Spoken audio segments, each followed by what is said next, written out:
Good morning everyone. Study with Preksha channel में आपका स्वागत है। आज हम करेंगे क्लास 8 का चैप्टर 1 परिमेय संख्याएं। मोहन, देखिए इसके लिए आपको कुछ कंसेप्ट पहले क्लियर होने बहुत ज़रूरी हैं। देखिए, सबसे पहले आपको पता होना चाहिए प्राकृतिक संख्याएं कौन सी होती हैं। प्राकृतिक संख्याएं जो शुरू होती हैं 1 से, 1 2 3, ये सारी क्या हैं? प्राकृतिक संख्याएं। इसके बाद जब हम इसमें ज़ीरो भी ऐड कर लेते हैं तो ये बन जाती हैं पूर्ण संख्याएं, कि जो जीरो से शुरू होती हैं, 0 1 2 3 4, ये सारी हैं पूर्ण संख्याएं। ठीक है। इसके बाद जब हम इसमें माइनस वाले अक्षर भी ऐड कर लेते हैं, -1 -2 -3, तो ये बन जाती हैं पूर्णांक। तो ये बन जाते हैं पूर्णांक। और चौथे नंबर पर आती हैं परिमेय संख्याएं, जब हम इसमें बटे वाली संख्याएं भी ऐड कर लेते हैं, 1/3, 2/3, ठीक है, 11/1, तो ये सारी बन जाती हैं परिमेय संख्याएं। परिमेय संख्याएं जो हैं उनके बटे में ज़ीरो नहीं हो सकता, जैसे 1/0, 10/0, ये परिमेय संख्याएं नहीं हैं। जिनके बटे में 1 2 3 4 5 6 होता है वो सारी परिमेय संख्याएं होती हैं। अब आपको पता चल गया होगा, सबसे पहले आती हैं प्राकृतिक संख्याएं जो 1 से शुरू होती हैं, 1 2 3 4 5। उसके बाद आती हैं पूर्ण संख्याएं जो 0 से शुरू होती हैं, 0 1 2 3 4। उसके बाद आते हैं पूर्णांक जो पूर्ण अंक हैं, -1 -2 -3 0 1 2 3, ये सारे पूर्णांक हैं। उसके बाद है परिमेय संख्याएं जो बटे वाली हैं, 1/3, 2/3, 11/1, 10/1, 6/5, ये सारी क्या हैं? परिमेय संख्याएं हैं। इसमें सारे पूर्णांक भी हैं, पूर्ण संख्याएं भी हैं, प्राकृतिक संख्याएं भी आती हैं। अब हम चलते हैं इस कंसेप्ट पर कि परिमेय संख्याएं क्या होती हैं। मोहन, आओ बॉक्स की संख्याओं के साथ खेलें। मैंने इस बॉक्स में कुछ संख्याएं लिख कर डाल दी हैं, इनमें से 4 संख्याएं निकालो। देखिए, बॉक्स में आपको कुछ संख्याएं लिखी हुई दिखाई दे रही हैं, 1 2 4 6 11 12 15 और 8। मेरे पास 1 2 4 और 8 हैं।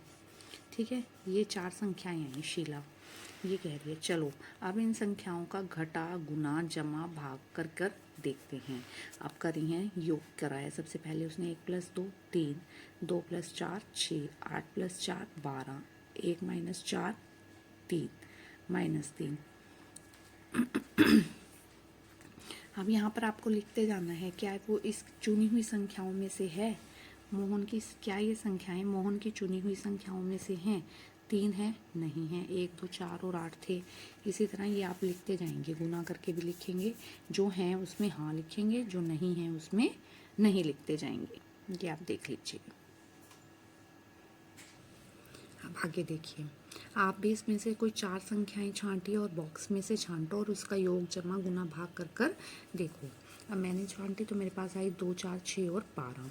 इसका योग किया तो 6 है इसमें, हाँ है। 8 है? नहीं है। 2 12 14 है? नहीं है। इसी तरह घटा की तो हाँ ये थी संख्याएं। घटा करने के बाद, गुना करने के बाद कुछ थी कुछ नहीं थी, कुछ नहीं थी कुछ थी।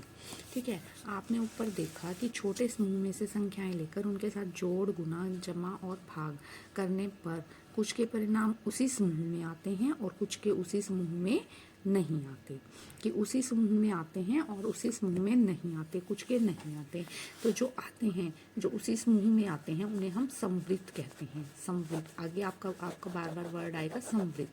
समवृत्त क्या है? कि जिन संख्याओं से हम लेकर कर रहे हैं, क्या आपका आंसर उन्हीं में आ रहा है, तो उसके लिए आपका वर्ड आएगा समवृत्त। आओ अब हम प्राकृतिक संख्याएं, अभी शुरू में ही बताया था, प्राकृतिक संख्याएं वो संख्याएं जो संख्याएं 1 से शुरू होती हैं और अनंत तक चलती हैं, 1 2 3 4। शुरू तो 1 से होती हैं, क्या ये कहीं जाकर ख़त्म होती हैं? नहीं। इस प्रश्न के बारे में आप क्या समझते हैं? नहीं, ये ख़त्म नहीं होती, क्योंकि उसमें एक एक एक जोड़कर कुछ ना कुछ आता जाता है। नीचे दी गई संख्याओं की सारणी को भरो। प्राकृतिक संख्याएं हैं 1 2 3 4 10 तक। ठीक है, अब उसकी जोड़ करके देखिए तो सारे परिणाम समूह में आएंगे, हाँ इसी समूह में आएंगे क्योंकि आगे बढ़ते जाएंगे। घटा करके देखिए तो -1 आ गया जो इसमें नहीं है, और 0 भी आ सकता है। ठीक है, तो नहीं क्या इसके हैं, नहीं हैं। ठीक है, अब गुना करके देखा, इसमें है, हाँ है। भाग करके देखा, क्या इसमें है, नहीं। यहाँ पे ये क्या आ गया, यहाँ पे ये एक परिमेय संख्या आ गई। ठीक है, तो नहीं है। ठीक है, तो भाग और घटा नहीं है, उस समूह में से नहीं है जो संख्याएं हमने ली थी। क्या तुम ये देख पा रहे हो कि प्राकृतिक संख्याओं पर योग और गुणन संक्रिया का परिणाम प्राकृतिक संख्या के समूह में से है, कि योग और गुणा तो प्राकृतिक संख्या में से आ रहा है आंसर, लेकिन योग और गुणन को समवर्ग नियम कहते हैं। मतलब ये क्लोजर प्रॉपर्टी है उसकी, समवर्ग। और प्राकृतिक संख्याएं योग और गुणन के अंतर्गत समवृत्त हैं, कि उसमें से ही उसका आंसर आ रहा है जमा और गुणा में। लेकिन चलो अब पूर्ण, पूर्णांक और परिमेय संख्याओं पर भी समवर्ग नियम जांचते हैं। समवर्ग मतलब उसी समूह में से अगर आंसर आए, समवृत्त और समवर्ग वर्ग। क्या पूर्ण संख्याएं हमें पता है कहाँ से शुरू होती हैं, 0 से। पहले ही बताया 0, 1, 2, 3, 4, 5, 6, 7। अब देखिए, जमा करके देखा समूह में है, हाँ। घटा करके देखा, नहीं है। गुणा करके देखा, हाँ है। और भाग करके देखा तो नहीं है। क्या पूर्णांक संख्याएं भी इसी नियम को पालन करेंगी? चलो अब पूर्णांक संख्याएं लेकर देखते हैं, मतलब माइनस वाले भी। ठीक है, हाँ हाँ हाँ और नहीं। भाग जो है वो नहीं है, उसका आंसर जो है परिमेय संख्याओं में से आना शुरू हो गया है।